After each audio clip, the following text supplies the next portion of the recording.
Olá, bom dia, bem-vindos a mais um Ao Final da Semana.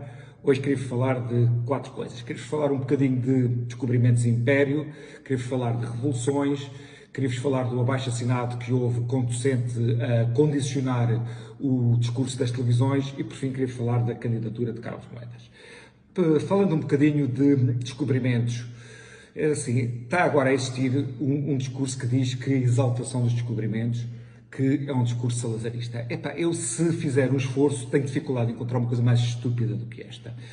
Os descobrimentos foram uma coisa absolutamente fantástica. Foi que nós, que éramos um pequeno povo, que já tínhamos vencido Aljubarrota, não tínhamos desafios militares em terra, quando lançámos à descoberta do mundo.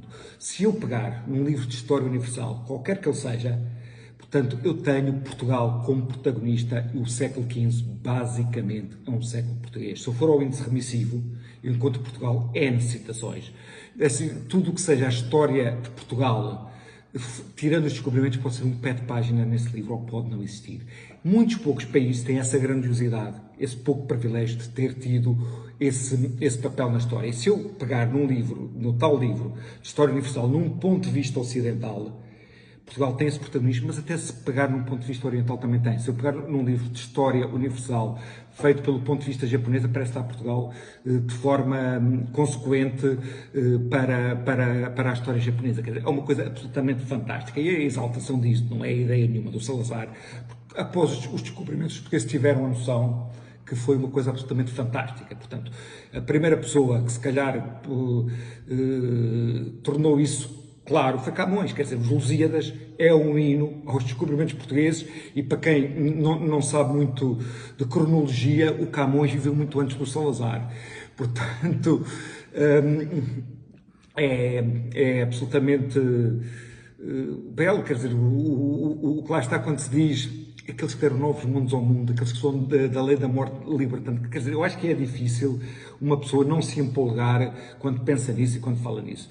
Em relação ao Império, também o Império não é uma ideia do Salazar, quer dizer, o Império aconteceu e, portanto, enquanto a ligação de Portugal ao Brasil foi relativamente cedo, portanto, foi uma ligação profunda, isso se pode falar do Império Luso-Brasileiro, a ligação à África foi mais tarde. E a ligação à África aconteceu fundamentalmente, iniciou-se fundamentalmente no século XIX. Ou seja, Portugal já tinha presença desde o tempo dos descobrimentos, portanto, Portugal desde o século XV que tem presença, mas era uma presença muito nas costas, mesmo, por exemplo, o tráfico de escravos, que Portugal teve um papel importante e, obviamente, que é uma das facetas da nossa história que não nos honra. O tráfico de escravos não era feito unicamente pelos portugueses. Os portugueses iam lá, não capturavam ninguém, iam comprar escravos às pessoas locais. Portanto, se nós éramos, entre aspas, o consumidor da droga, havia um vendedor da droga que era um local. Portanto, o facto de estar aqui a atribuir culpas é um exercício que é um bocadinho estúpido. Quer dizer, as coisas aconteceram assim, obviamente que é inqualificável face àquilo que são os nossos padrões atuais, mas era uma coisa mais intrincada do que possa parecer. Portanto, o Império é uma ideia, sobretudo, do século XIX, quando o Sepp Pinto, o Ivans, os ingleses também começaram com o Livingstone, se aventuraram dentro da África. E depois, a Primeira República também teve muito afã do Império, até muito da nossa entrada na Primeira Guerra Mundial justifica-se pela necessidade que tinham de manter as colónias. Portanto, como diz o general Yanes, Portugal sem o Império era uma Catalunha de segunda categoria. Quer dizer, grande parte da nossa grandiosidade foi essa. Agora, se hoje faz sentido ser saudosista do Império ou pensar ou gostar de ter um Império, claro que não faz, quer dizer, os tempos são outros, mas devemos olhar para esses tempos sem nenhuma vergonha e com algum sentido de grandiosidade. Isto vinha a propósito dos pensamentos do Ascenso Simões, e vocês já devem estar fartos de ouvir falar do padrão de descobrimentos, por isso não vou falar disso. Vou falar de uma coisa que Ascenso Simões disse quando falou de revoluções. Ascenso Simões disse que gostaria de ter tido uma revolução com mortes e sangue. Ora bem, isso é das maiores parvoíces que uma pessoa pode dizer. E o Ascenso Simões deve ser uma pessoa que nunca leu um livro de política que tenha a ver com o início do socialismo democrático ou com a social-democracia. Porque assim, aquela pessoa que é considerada o pai do socialismo democrático ou da social-democracia, o Bernstein, foi uma pessoa que foi companheiro de Marx e que foi das primeiras pessoas que começou a ver os erros do Marx. E uma das coisas que ele fez previsões diferentes das do Marx, e elas estavam certas, ou seja, ele previu que ia haver uma classe média, que havia trabalhadores que iam começar as suas atividades e desenvolvê-las e subir na escala social. E a coisa mais importante que ele viu logo é que era contra as revoluções violentas. Portanto, o fundador do socialismo democrático, onde é suposto o Ascenso Simões se integrar, era contra as revoluções violentas. Todos os países que fizeram uma revolução não violenta, como a Inglaterra fez a Revolução Gloriosa, têm orgulho nisso. Grande parte do orgulho do 25 de Abril é o facto de ter sido uma revolução não violenta. Depois aparece-nos um pateta a dizer que gostaria de ter tido mortes e sangue. Pá, não faz sentido nenhum, embora é ainda mais irónico. Se nós formos pensar, se houver agora uma revolução neste momento, pá, que felizmente não vai haver porque os tempos não são tempos de revoluções e estamos integrados na Europa, é assim, as pessoas estão fartos de um poder socialista que está podre. Se houvesse agora uma revolução, quem seria uma das vítimas da revolução seria o Ascenso Simões. Portanto, ele que não exalte muito os mortos em revolução, porque se houvesse uma revolução, ele estaria no papel de vítima.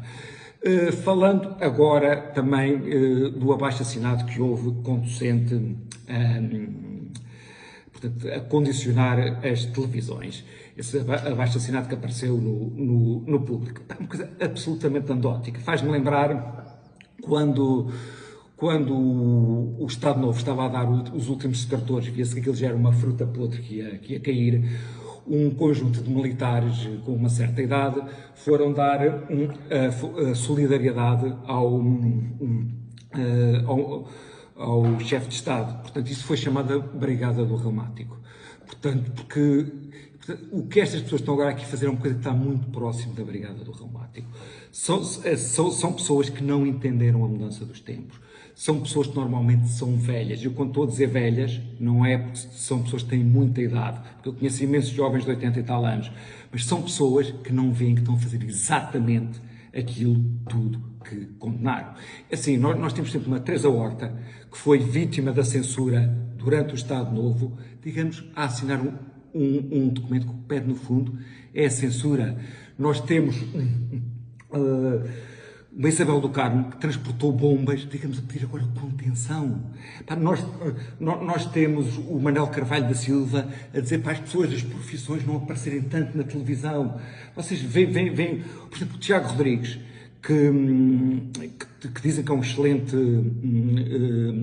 encenador, eu nunca vi nada dele, vai encenar uma peça chamada A Beleza de Matar Fascistas.